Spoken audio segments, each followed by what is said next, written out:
Sa ka rezistuar raca shqiptare këtyre sfidave të mëdha dhe këtyre sulmeve, këtyre djallëzive që po bëjnë ta? Unë mendoj fakti që jemi gjallë dhe fakti që gjithë brezi i ri u çun kam, si thash, pasi lloj dallimi, pasi lloj. Po, mendoj që kjo është një kampanë e madhe alarmi. Të jep mësim edhe Europës edhe botës. Edhe për vetveten që ne nuk duhet të vdesim kështu në këtë mënyrë, po themi vdesim, asimilohemi apo ka mënyra ndryshme të vdekjes, por ne duhet të vazhdojmë të mbijetojmë dhe të ekzistojmë si kom dhe si rast. Qoftë për vetveten, por qoftë edhe për mbar qytetërimin botror. Thash edhe një herë, është shumë e madhe kjo që thash. Ndërtimi shoqëror mbi parimet shpirtërore, jo materialiste. Materializmi ku na ka çuar? Shiko ku jemi. Vritën fëmijë, vritën djem. S'ke një, po themi, nuk shkon mirë gruaja me burrin, vllai me vllain, motra me motrën, nana me babën, baba me fëmijën. Kupto? Çfarë lloj kaotizmi bën mbështetja mbi parimet materialiste? Domethënë shikojmë njëri tjetrin thjesht si përfitim, jo si bashkëekzistencë unë dhe ti, e kupto?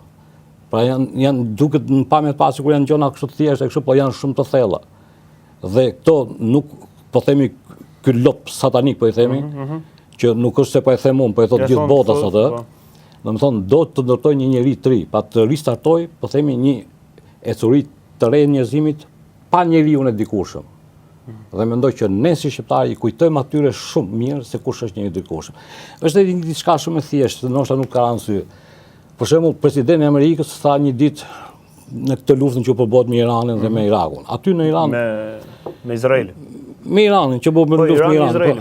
Po, jo Iranin me Izraelin, Amerika me Iranin, ëh, duhet jemi të vërtetë të gjona. Domethënë imagjino, domethënë doli nga vete një çast dhe pa, domethënë presidenti i botës, ëh, e tha, nesër thash duket një qytetërim. Është fjalë e madhe kjo. Ai nuk e kishte, pra nuk e kanë çështje. As me materien, as me njeriu, as me. Unë mendoj që është më shumë se sa. Unë mendoj që nuk e kanë me çështje ekonomike o zotënje. E kanë nesër thash duket një qytetërim, sa aty është shtri qytetërimi pers. Aty kemi Babilonin, aty kemi Mesopotamin, aty kemi hapet e parë të njeriut në tokë. Kupto? Ato iranianë dhe ne shqiptarë që jemi dy racat më të vjetra të këtij kontinenti, paktën ku ne jetojmë.